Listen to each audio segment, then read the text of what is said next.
Lisbon, last spring. I checked into an Airbnb that listed at €62 a night. By the time I reached the final payment screen, the total for 4 nights was €390. Not €248, which is 62 times 4. €390. The gap was €142. Cleaning fee, service fee, a city tax, and something called a check-in coordination fee that I had never seen before. I paid it because my flight was landing in 3 hours and I had nowhere else to go. But that night, sitting in the apartment, I started doing math I probably should have done before booking. Hotels design your experience through space, scent, lighting. Airbnb hosts design your experience through price. And the pricing architecture of Airbnb is more complex and more deliberate than most guests realize. Start with the platform cut. Airbnb charges a service fee to the guest, typically between 14 and 16% of the subtotal. They also charge the host a 3% processing fee. On my €62 listing, the guest service fee added about €35 to the 4-night stay. The host paid another $7. Airbnb earned €42 from that single booking without owning the apartment, cleaning it, or meeting me at the door. The platform takes its cut from both sides. Now, the cleaning fee. This is where the host economics get interesting. The cleaning fee is set by the host, not by the platform. It is a flat charge per stay, regardless of how many nights you book. On short stays, it dominates the total. My listing charged €75 for cleaning. For a 4-night stay, that spreads to about €19 per night. Annoying but manageable. For a 1-night stay, that same cleaning fee would make the real nightly cost €137, more than double what the listing shows. Hosts know this. Some set high cleaning fees deliberately to discourage short stays, because short stays mean more turnovers, more cleaning coordination, and more wear on the property. Others use the cleaning fee as a profit center. The actual cost of cleaning a 1-bedroom apartment is usually between €30 and €50. Charging $75 or $90 creates a spread that goes directly to the host as margin. You will never see that margin broken out. It shows up as cleaning fee, and that is the end of the story. Then there is dynamic pricing. Most experienced hosts do not set their prices manually.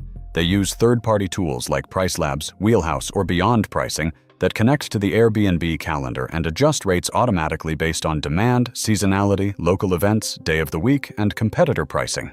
A Friday night in Lisbon during a festival might be 3 times the Tuesday rate for the same apartment. The algorithm does not care about fairness. It cares about occupancy yield, which is the combination of how full the calendar is and how much each night earns. A host with 80% occupancy at €90 per night earns more than a host with 100% occupancy at $60. The tool optimizes for revenue, not for filling every night. I tested this on 1 listing. Same apartment in Barcelona, same number of nights. A Tuesday to Friday in early March showed €74 per night. A Thursday to Sunday 2 weeks later, during Mobile World Congress, showed €212 per night. Same bed, same shower, same Wi-Fi password. The only variable was demand, and the host did not set either price. The algorithm did. The listing page showed no indication that the price was dynamic. It just showed you the number for your dates and let you decide. Most guests assume the price is the price. It is not. It is the price for you on that date with that demand profile. A host I had a long conversation with in Porto explained the Superhost calculation to me. Superhost status on Airbnb requires maintaining a 4.8 rating or higher, a response rate above 90%, and at least 10 stays per year with less than 1% cancellations. The reward is a badge, better search placement, and a 5% bonus on certain bookings through Airbnb's referral program. But the real value is visibility. Superhost listings appear higher in search results, which means more bookings, which means the algorithm keeps pushing them up. Hosts who lose the badge see booking volume drop within weeks, so protecting the rating becomes an obsession, and that creates a dynamic most guests do not see. The review system on Airbnb is mutual. Guests rate hosts, hosts rate guests. Both reviews are hidden until both are submitted, which sounds fair, but the power is not equal. A bad review from a host can make it harder for a guest to book future properties. Some hosts use this as leverage, subtly or not. The host in Porto told me that some hosts in his network give 5 stars automatically to avoid retaliation, regardless of the guest. Others use the review strategically, giving a lower rating to guests who complained about legitimate issues. Knowing the guest cannot see or respond until it is too late. The system incentivizes silence. Guests who might leave honest feedback about overpriced cleaning or misleading photos sometimes hold back because they worry about the host's response affecting their own profile. So what do you actually do? First, always calculate the real nightly cost before booking. Take the total at checkout, divide by the number of nights. If that number is significantly higher than the listed rate, you are paying a front-loaded fee structure designed to look cheaper than it is.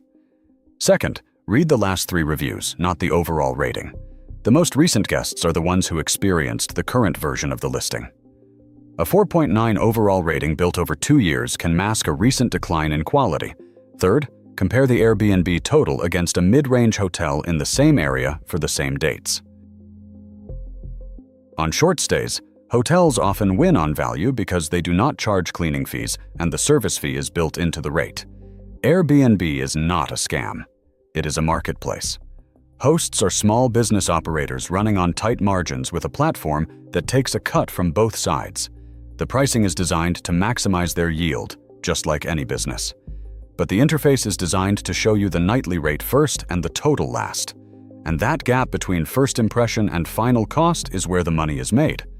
The funny thing is, hotels do the same thing with resort fees and parking charges, but at least you expect it from a corporation.